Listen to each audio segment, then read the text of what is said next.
it's Tanya with Global Bakes. We're back for another recipe.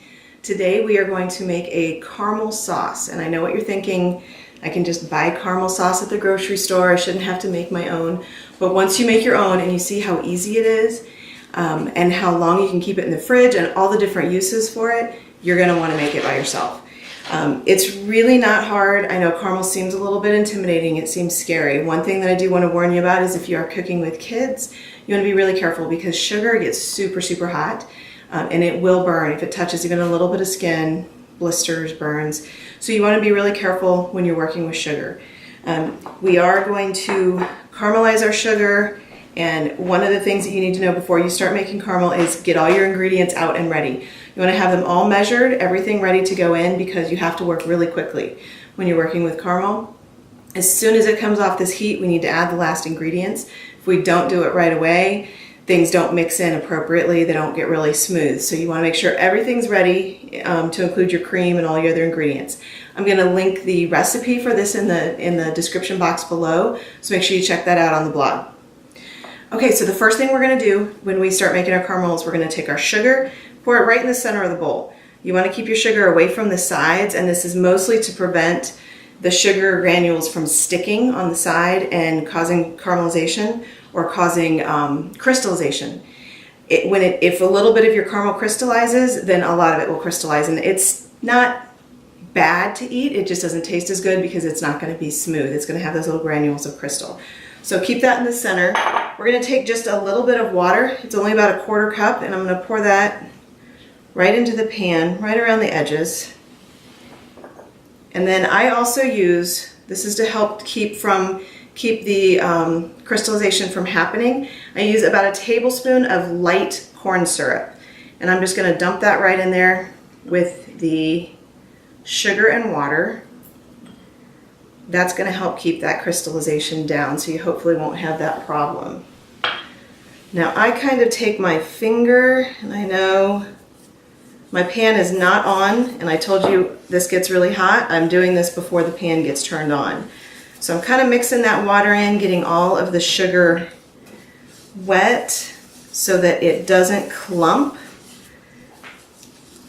and so we don't get any hard spots that refuse to melt. Once you get that water all in there, you shouldn't have any problem. So now most of my sugar is wet, and I'm going to turn the heat on.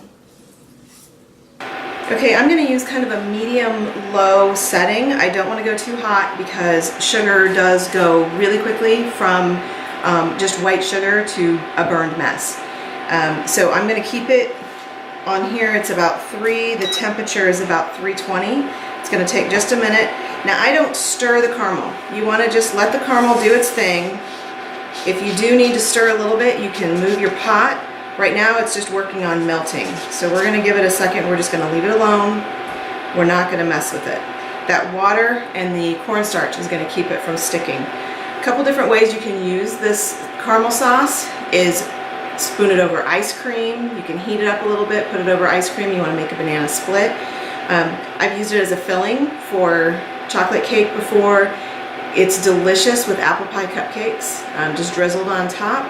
You can come up with just about any way that you normally would use caramel sauce. You can even do what I do and sometimes grab a spoon and taste a little bit out of the jar. I do love caramel.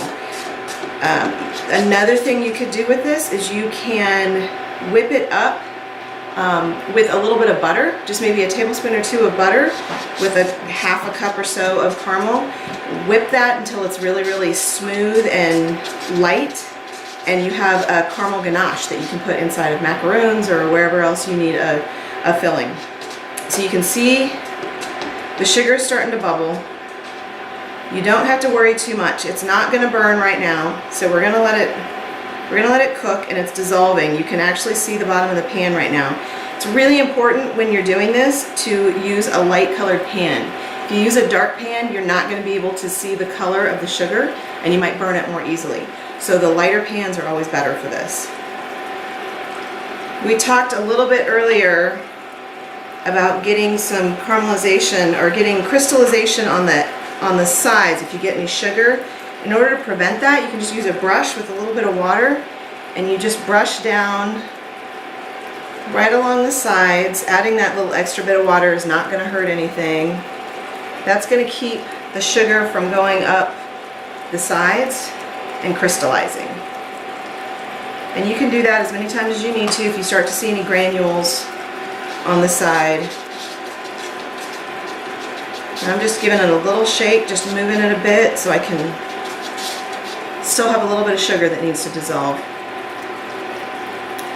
Don't walk away from your sugar. Don't go answer the phone or answer the door or anything like that. Right now it seems like, if you stand here and stare at it, it seems like it takes forever, but it really doesn't take long. It goes very, very quickly, especially if you walk away. You'll come back and you'll have to start all over.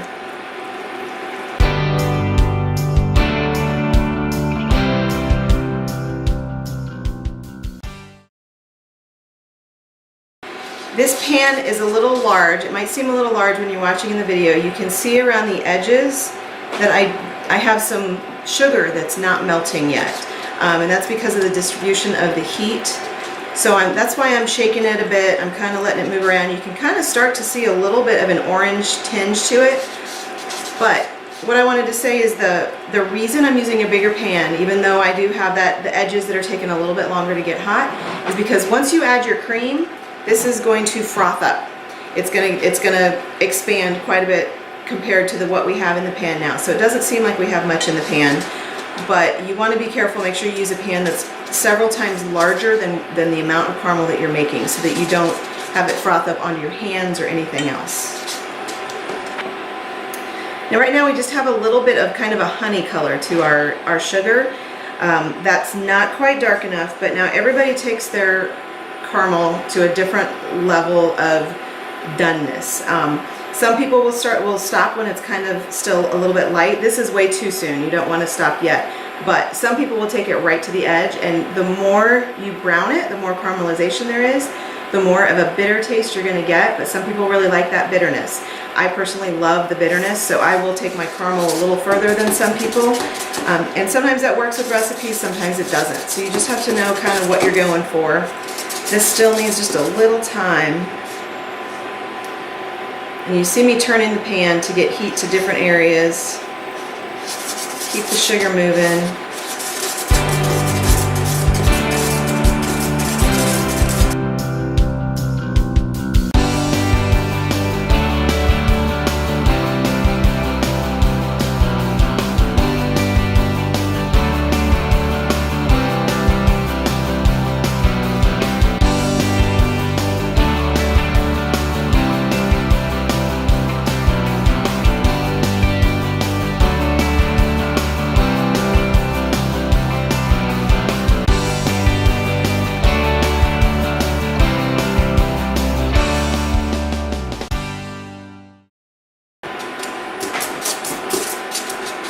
Okay, we've got really nice dark caramelization in the center. It's still kind of light on the outside, but we're going to go ahead and take this off the heat in about 10 seconds. We're just going to give it a little bit longer because, like I said, I take it right to the edge.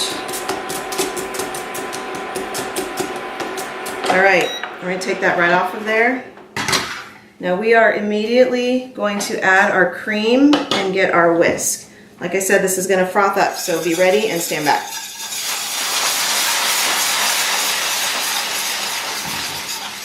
It does form a bit of a clump. You're just going to keep going.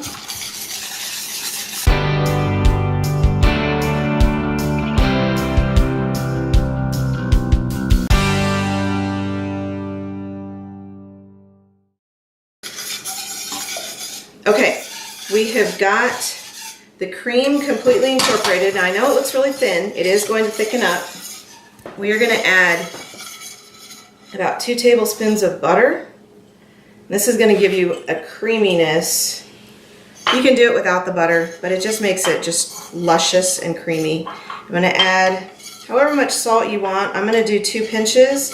If you want a really good salted caramel, go with more. Unfortunately, you can't taste test at this stage because it's just too hot and you will burn yourself severely. So start out with 2 pinches and then Decide if your next batch maybe should have a little bit more if you want a really salty caramel. Okay, so I've got the butter melted, and now I'm going to add, this is where you get to play and have fun. Now I'm just using 2 teaspoons of vanilla today. If you want to flavor your caramel, you can use all kinds of different things to flavor it. One of my favorites is rum. I like to use a Kraken spiced rum. That's delicious in here. You can use bourbon, kind of whatever flavors you want to go with, however you're going to use it. So I've got everything mixed in. Now it is still cooking. This pan is still hot, so I guarantee the sugar is still getting cooked a little bit. So I'm going to immediately get it out of this pan and into a jar. Like I said, you want to make sure that you have all of your tools, ingredients, everything ready before you start, so you can just immediately go from one step to the next. Grab my spatula, which is all the way across, of course. Get all of that caramel in there. Now, like I said, it is a little bit runny right now. It's going to thicken up as it cools. So we're going to take this, and I'm not going to put the lid on yet because it is still really, really hot. Just going to set it to the side. After about 30 minutes, I'll put the lid on, store it in the refrigerator, and this will keep for up to about 2 weeks if you keep it in the refrigerator when you're not using it. If you do want to microwave it to heat it up, to use it on ice cream or anything, I recommend scooping out of the jar, putting it in a bowl, and heating it that way. Otherwise, you can use this to your heart's content, and it is so delicious. So that is our caramel recipe for today.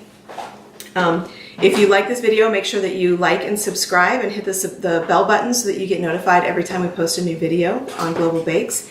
And I'm really happy that you stopped by. Thanks, and we'll see you next time.